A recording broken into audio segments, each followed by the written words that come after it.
Beauty Gold vous présente le journal.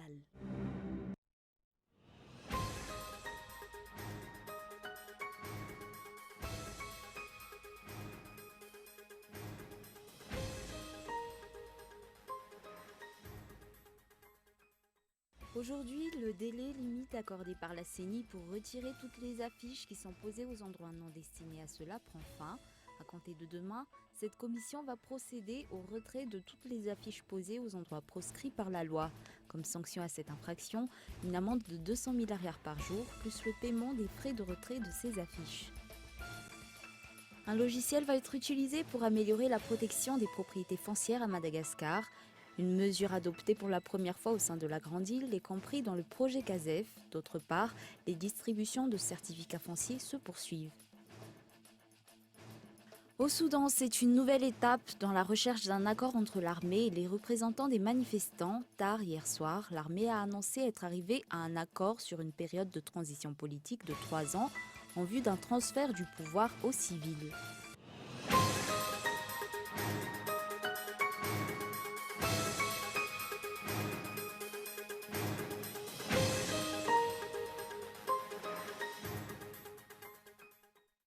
Bonsoir, nouvelle édition du journal télévisé. Merci d'être sur Cool TV. Dans l'actualité aujourd'hui à Madagascar, le délai limite accordé à la CENI pour retirer toutes les affiches qui sont posées aux endroits non destinés à cela arrive à son terme aujourd'hui. À compter de demain, cette commission va procéder au retrait de toutes les affiches posées aux endroits proscrits par la loi. Comme sanction à cette infraction, une amende de 200 000 arrières par jour, plus le paiement des frais de retrait de ces affiches. Yves Richard. La CENI a accepté d'étendre le délai de retrait des affiches posées aux endroits non destinés à cela jusqu'à aujourd'hui. Ce délai passé, les branches de la CENI vont procéder au retrait des affiches dont la place ne respecte pas les normes et sanctionneront les candidats réfractaires au paiement d'une amende et au paiement des frais relatifs au retrait des affiches. Après le délai de 6 heures fixé par la CENI pour retirer toutes les affiches qui sont posées à des endroits proscrits par la loi, le candidat réfractaire va devoir payer 200 000 arrières, plus le remboursement de la rémunération des personnes qui ont procédé au retrait de ces affiches. Les branches de la CENI au niveau de chaque district vont se charger de retirer les affiches qui ne respectent pas les normes à compter de demain. Selon la loi, les murs, les clôtures des bâtiments publics, les lieux de culte, les entreprises, les camps militaires, les panneaux publicitaires ne sont pas destinés à la pose d'affiches pour la campagne électorale. Toujours dans l'actualité politique, un sénateur sous les couleurs du parti Team a été déchu suite à une décision émise par la Haute Cour constitutionnelle hier. Ce dernier qui a quitté le parti Team pour se présenter aux prochaines élections législatives sous la bannière d'un autre parti politique. Pour expliquer sa décision, la HCC avance l'application de l'article 72 de la Constitution qui dispose que durant son mandat, le député ne peut, sous peine de déchéance, changer de groupe politique pour adhérer à un nouveau groupe autre que celui au nom duquel il s'est fait élire. Pour rappel, ce n'est pas la première fois qu'une requête concernant un parlementaire ayant retourné sa veste est soumise à la HCC et pourtant les précédentes requêtes n'ont pas encore reçu de réponse. Sur un tout autre sujet, la mise en place de la Task Force a été annoncée aujourd'hui, une structure soutenue par le ministère de la Population, de la Protection sociale et de la Promotion de la femme et la CNAPS et qui vise à inciter les travailleurs à se souscrire à la protection sociale afin de promouvoir le travail décent et améliorer le domaine de l'entrepreneuriat à Madagascar. Toujours dans l'actualité locale, la cérémonie de signature de l'accord subsidiaire entre le ministère de l'Économie et des Finances et le Fonds d'intervention pour le développement pour un montant de 90 millions de dollars a eu lieu ce jour au Palais de Maazouarive dans le cadre de la mise en œuvre de la politique nationale de la protection sociale coordonnée par le ministère de la Population, de la Protection sociale et de la Promotion de la femme. L'État mettra à la disposition du FID ce montant sous forme de dons non remboursables destinés à l'appui aux couches vulnérables de la population dans des zones ciblées. En ce qui concerne la sécurité foncière, un logiciel va être utilisé pour améliorer la protection des propriétés foncières à Madagascar, une mesure adoptée pour la première fois et compris dans le projet CASEF. D'autre part, les distributions de certificats fonciers vont se poursuivre au sein de la Grande Île. Face aux différents problèmes rencontrés en matière de propriété foncière à Madagascar, le projet Croissance agricole et sécurisation foncière, ou CASEF, va être amélioré. Pour la première fois, un logiciel contenant toutes les informations sur les terrains de la Grande Île va être utilisé, une mesure conforme à l'évolution technologique et qui devrait être adoptée d'ici 2 ans. Ce logiciel va être utilisé dans le but de renforcer le suivi de toutes les parcelles de terrain du pays afin d'éviter tout abus. Outre cela, la distribution de certificats fonciers est également comprise dans le projet CASEF. L'objectif est de distribuer plus de 2 millions de certificats fonciers jusqu'en 2022. Les agriculteurs vont en être les premiers bénéficiaires. La mise en place de ce logiciel permettra d'établir une base de données au niveau central sur tout ce qui est formation foncière à travers toute la Grande Île, afin d'avoir accès à des informations à temps réel sur l'argent obtenu par l'État, combien d'accords l'État a signé concernant les terrains publics, où se trouvent les demandes effectuées par les particuliers afin d'obtenir un terrain appartenant à l'État. Ce logiciel permettra un suivi de tous les dossiers au sein des services de domaine.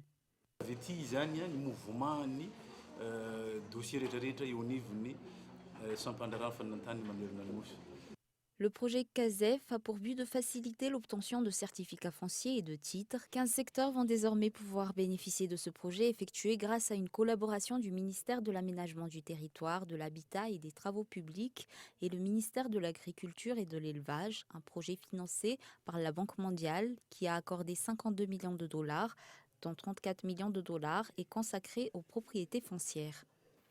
Des études vont être menées sur 14 aires protégées à Madagascar et vont être valorisées par le biais du développement de l'écotourisme. Le résultat de cette étude sera publié avant la fin de l'année. La Banque africaine de développement a accordé 1,5 million de dollars pour la financer. Gaëtan Andjetslav.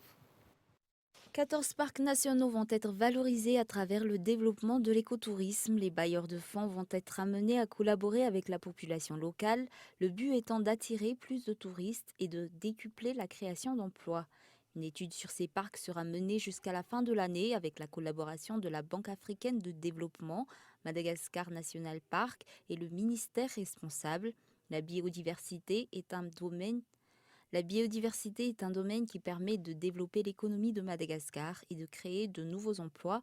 Les partenaires financiers de la Grande Île ont ainsi accordé 1,5 million de dollars pour soutenir cette étude.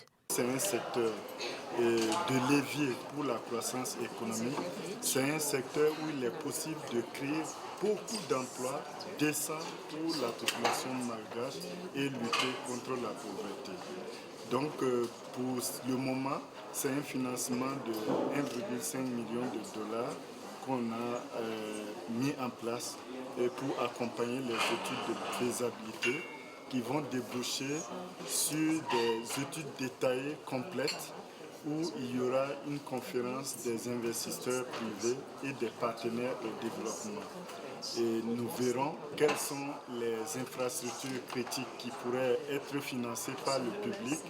Et comme cela, la Banque africaine de développement et d'autres partenaires pourront accompagner le gouvernement pour qu'on réalise ces infrastructures critiques prioritaires pour les 14 parcs qui ont été retenus. Ce projet fait partie des objectifs fixés par le président de la République afin que Madagascar redevienne une île verte par le biais du reboisement et de la protection de la biodiversité de l'île. Passons maintenant aux actualités internationales. Au Soudan, le Conseil militaire au pouvoir et les représentants des manifestants ont annoncé un accord sur une période de transition politique de 3 ans devant préparer un transfert du pouvoir aux civils. Un reportage signé France 24. Des chants, des danses. Toute la nuit, de nombreux Soudanais ont célébré dans les rues de Khartoum l'annonce d'un accord entre l'armée et les représentants de la contestation. Ça représente une victoire pour le peuple soudanais, une victoire sur les restes du régime évincé, une victoire sur les tentatives des pouvoirs régionaux de vaincre la révolution soudanaise. Un peu plus tôt, l'armée avait annoncé que la question majeure de la durée de la période de transition pour préparer le transfert du pouvoir aux civils avait été réglée. Nous sommes tombés d'accord sur une période de transition de 3 ans. Les 6 premiers mois seront alloués à la signature d'accords pour la paix et la fin de la guerre dans le pays. Le Conseil militaire souhaitait pourtant une période de 2 ans, alors que les représentants de la contestation optaient pour 4 ans. Mais l'un des points clés des discussions n'a pour l'heure pas été réglé. Il s'agit de la composition du Conseil souverain pour savoir qui dirigera la transition. L'armée assure que ce sujet sera réglé d'ici jeudi. C'est sur une autre des structures de transition qu'un accord a été trouvé. L'Assemblée législative sera constituée à 67% de l'Alliance pour la liberté et le changement. Les 33 autres pourcents seront désignés après des discussions avec le Conseil souverain. L'ambiance générale dans la capitale soudanaise tranche avec celle de lundi soir.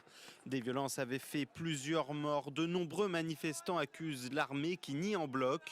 Le Conseil militaire a lancé avec les représentants de la contestation une commission d'enquête sur ces violences. Les désaccords entre Washington et Moscou ne manquent pas, mais la visite du secrétaire d'État américain Mike Pompeo en Russie a été l'occasion pour les deux puissances de réaffirmer leur souhait de cultiver de meilleures relations. Au cours de cette visite, le chef de la diplomatie américaine a réfuté toute volonté de guerre avec l'Iran de la part des États-Unis, dont les manœuvres militaires font craindre une escalade dans le Golfe. Reportage. Un échange de plusieurs heures pour tenter de renouer le contact. Mais entre Mike Pompeo et Sergueï Lavrov, les désaccords restent majeurs, et notamment sur la question iranienne. Mardi, le secrétaire d'État américain et son homologue russe ont pu s'entretenir sur ce sujet. La tension est montée d'un cran ces derniers jours avec l'envoi d'un porte-avions américain et de bombardiers dans le Golfe. Pourtant, Washington réfute toute volonté d'escalade. Nous voulons que l'Iran se comporte comme un pays normal et c'est ce que nous demandons. Nous avons fait pression sur les dirigeants de la République islamique d'Iran pour qu'ils y parviennent. Nous ne cherchons pas fondamentalement à faire la guerre à l'Iran. Les États-Unis avaient décidé de ces manœuvres militaires, affirmant que l'Iran préparait des attaques contre les intérêts américains dans la région. Dans le même temps, de nombreuses questions se posent après des actes de sabotage commis contre des navires de différents pavillons dans le Golfe. Dans ce contexte, le New York Times a affirmé lundi que Donald Trump prévoyait d'envoyer 120 000 soldats au Moyen-Orient pour contrer l'Iran. Le président américain a démenti cette information tout en mettant en garde Téhéran. Je pense que ce sont des fake news, d'accord? Maintenant, est-ce que je le ferai? Absolument, mais nous ne l'avons pas planifié.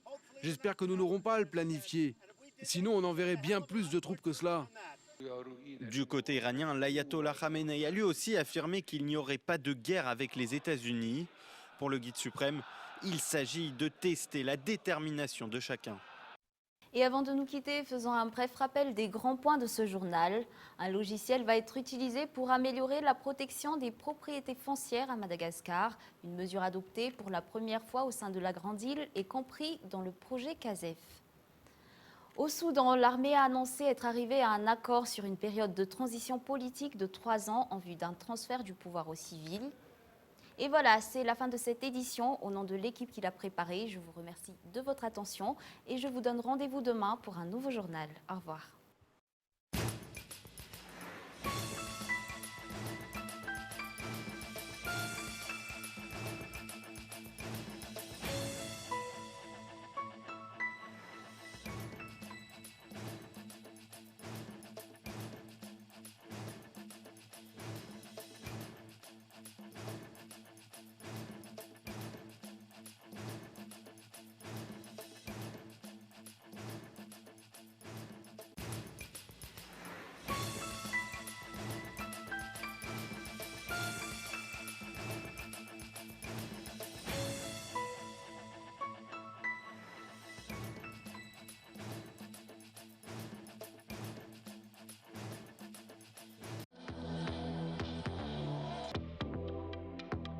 Le journal vous a été présenté par Beauty Gold.